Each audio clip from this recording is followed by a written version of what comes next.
Good morning students. Online class में आप सभी का वेलकम है। आज चैप्टर 1 पॉलिटिकल साइंस, चैप्टर का नेम है पावर शेयरिंग। पावर शेयरिंग का मतलब होता है सत्ता में हिस्सेदारी। सत्ता में हिस्सेदारी जितने भी डेमोक्रेटिक कंट्री हैं उन सब में सत्ता की हिस्सेदारी महत्वपूर्ण होती है। सत्ता का मतलब होता है सरकार। There are three organs of the government. पिछले प्रीवियस क्लास में आप लोग पढ़ चुके होंगे।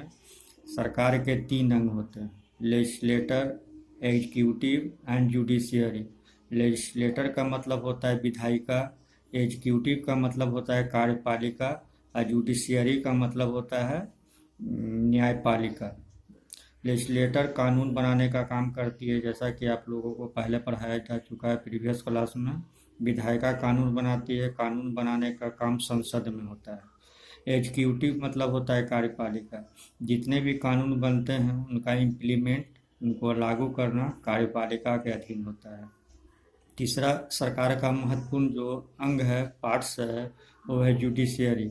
जुडिशियरी का मतलब होता है न्यायपालिका। न्यायपालिका न्याय प्रदान करती है। न्यायपालिका इंडिपेंडेंस होता है, सरकार पर उसका कोई प्रेशर नहीं होता है।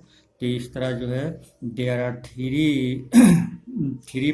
Elements of democracy: legislator, executive and judiciary.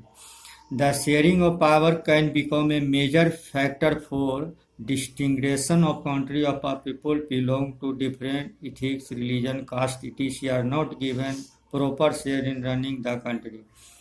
Democratic country का खासियत यह है कि डेमोक्रेटिक कंट्री में सभी धर्म, जाति, भाषा बोलने वाले लोग, किसी भी क्षेत्र में रहने वाले लोग विदाउट डिस्क्रिमिनेशन सभी को समानता, स्वतंत्रता का अधिकार, राइट प्रोवाइड किया जाता है।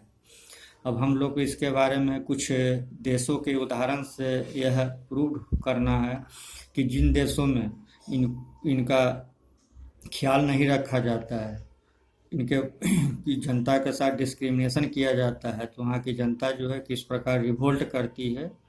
पावर शेयरिंग का एक डिफाइन हम सही तरीके से कर देते हैं कि पावर शेयरिंग है क्या।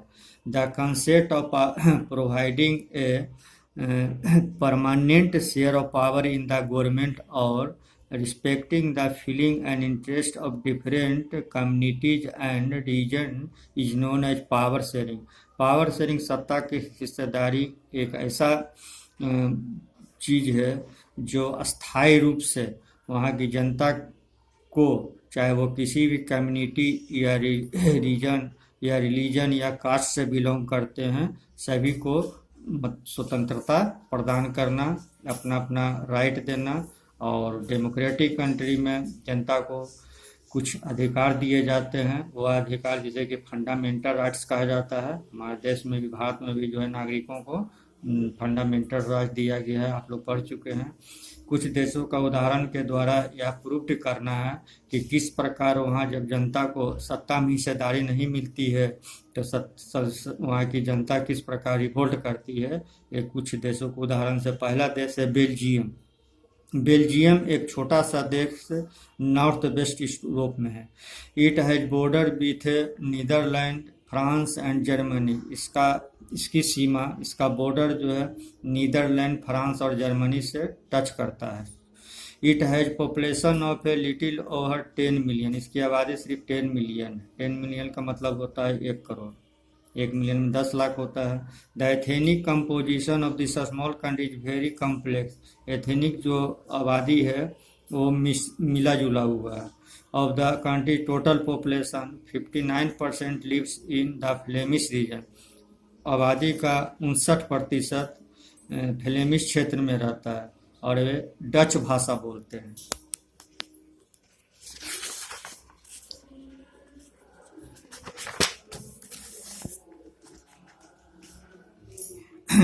अनदर 40%, इसके अलावा 40% लोग जो है बैलोनिया क्षेत्र में रहते हैं, फ्रेंच भाषा यानी फ्रांसीसी भाषा बोलते हैं।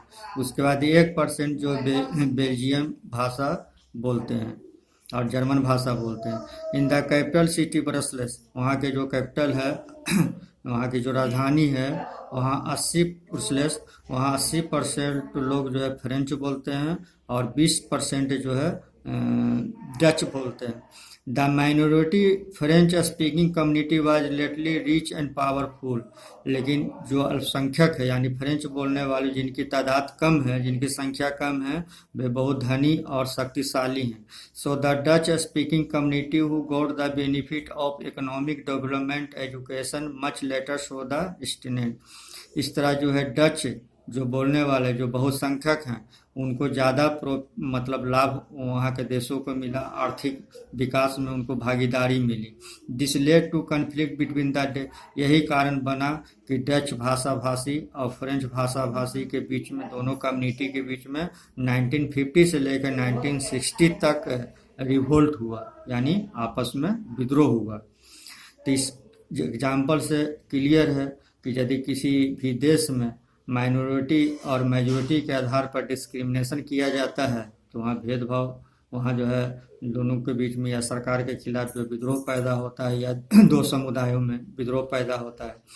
The conflict between the two communities was more severe in Brussels because ज़्यादा विद्रोह जो है वहाँ की राजधानी ब्रुसेल्स में पैदा हुआ क्योंकि डच स्पीकिंग पीपल जो है वहाँ मेजोरिटी में थे, but A minority in the capital, लेकिन माइनॉरिटी जो था वो मतलब राजधानी में था, ब्रुसेल्स में। दूसरी कहानी श्रीलंका की है। श्रीलंका एशिया महादेश में बसा हुआ एक छोटा सा देश है। श्रीलंका इज एन आइलैंड, यह एक टापू है, ये साउथ एशिया में है और 30 भारत से जो है 31 किलोमीटर साउथ कोस्ट यानी साउथर्न कोस्ट यानी दक्षिणी समुद्र तटीय सीमा में। It has about 20 million people, यहाँ लगभग 2 करोड़ की आबादी है। Like other nation in the south Asia region, Sri Lanka है ए डाइवर्स पॉपुलेशन। एशिया महादेश में अन्य देशों के तरह ही वहाँ भी जो है जनसंख्या डाइवर्स है, विविधता है, विभिन्न धर्मों के कम्युनिटी के लोग वहाँ निवास करते हैं। The Sinhalese community is a form of majority of the population, वहाँ के सिहली जो कम्युनिटी है, जो समुदाय है, मेजोरिटी में है, यानी बहुसंख्यक आबादी उनकी आबादी लगभग 74% है, जबकि तमिल लोगों की आबादी 18% है। Constructed in the north and east the island forming the largest ethnic minority. Other community include the Muslim, इसके अलावा कुछ मुस्लिम आबादी भी है। एमंग तमिल देयर आर 2 सब ग्रुप, तमिलों का भी वहाँ 2 समूह है। पहला जो है Tamil nation of the country are called Sri Lankan Tamil, जो तमिल में प्राचीन निवासी हैं वहाँ के, तो उसे तमिल वहाँ श्रीलंकन तमिल कहा जाता है, जिनकी आबादी 13% है। और कुछ तमिल जो अंग्रेज़ों के काल में भारत में, ब्रिटिश काल में भारत के द्वारा जो है साउथ इंडिया से, खास करके तमिलनाडु स्टेट से वहाँ और मतलब जो है माइग्रेट करवाया गया था खेती वगैरह के लिए, उनकी आबादी 5% है।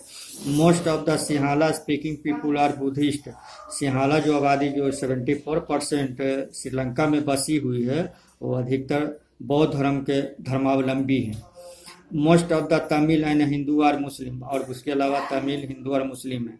देयर आर 7% आर क्रिश्चियन, 7% ईसाइयों की आबादी है। हु आर बोथ तमिल और सिंहाला, जिनमें तमिल और सिंहाला दोनों हैं। So in both the countries some people are communities are in the majority while other in minority. इस तरह दोनों देशों में देखा गया कि कुछ कम्युनिटी की आबादी ज़्यादा है और कुछ की आबादी कम है, यानी कुछ जो है मेजोरिटी में है और कुछ कम है। Not let us study how both the country try to solve this issue. अब हम ये देखना है कि किस प्रकार जो है बेल्जियम और श्रीलंका में वहाँ की सरकारों ने इन दोनों कम्युनिटी के बीच जो विवाद था उन विवाद का हल किस प्रकार किया। मेजोरिटी इन श्रीलंका में जो बहुसंख्यकवाद था, श्रीलंका क्योंकि आज़ादी, श्रीलंका भी गुलाम था ब्रिटिश का, इसे 1948 में आज़ादी मिली। I discuss earlier the Sinhalas bear in majority, इसके पहले वाले टॉपिक में यह बताया जा चुका है कि सिंहाला वहाँ क्या मेजोरिटी पॉपुलेशन है और वह जो है सिक्योर डोमिनेट ओवर गवर्नमेंट, और गवर्नमेंट पर उसका ज़्यादा अधिकार, यानी सिंहाला लोगों का ही पावर में, यानी पावर ऑफ शेयरिंग ज़्यादा है, यानी सत्ता में हिस्सेदारी ज़्यादा है। As a result, the democratically elected government adopt a series of majoritarian measure of established Sinhala supremacy. जब आज़ादी मिल गई, जब वहाँ नई सरकार बनी, तो ज़्यादा सत्ता में साझेदारी जो है सिंहला को मिला। इसी को लेकर के श्रीलंका में तमिलों और सिंहला के बीच जो है गृह युद्ध यानी होम वार सिविल वार छिड़ गया। अगला टॉपिक नेक्स्ट क्लास में पढ़ाया जाएगा।